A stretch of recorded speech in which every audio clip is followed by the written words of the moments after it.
મારા હસબન્ડનું નામ વાઘેલા રાહુલભાઈ છે અને ત્યાં સ્ટેડિયમની પાછળ અડ્ડો છે ત્યાં બેઠેલા હતા. એના દોસ્તારો જોડે ફોનમાં ગેમ રમતા હતા અને પાછળથી આવીને ચપ્પુ મારી દીધી છે એવું કહે છે.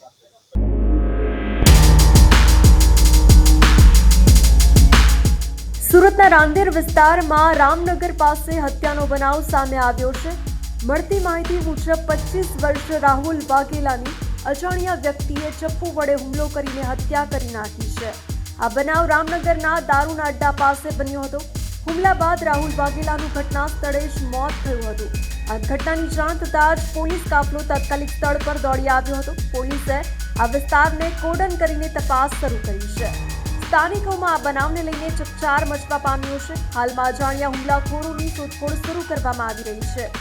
RJ Chaudhary police inspector Rander police station આજ રોજ રાંદેર પોલીસ સ્ટેશન વિસ્તારમાં બાણકી સ્ટેડિયમ ની બાજુમાં જે રોડ જાય છે રોડ પર છૂટક મજૂરી કામ કરતા બે યુવાનો વચ્ચે ગાળો બોલવા બાબતે ઉશ્કેરાટ થયેલ, જેમાં મરણ જનારને સાથી જે મજૂર હતા એમણે ગાળો બોલવાના ઉશ્કેરાટના કારણે ચપ્પુ લઈ આવી અને ઈજા કરતા મરણ જનાર રાહુલભાઈને સારવારમાં લઈ આવતા દરમિયાન રાહુલભાઈનું મૃત્યુ નિપજેલ છે.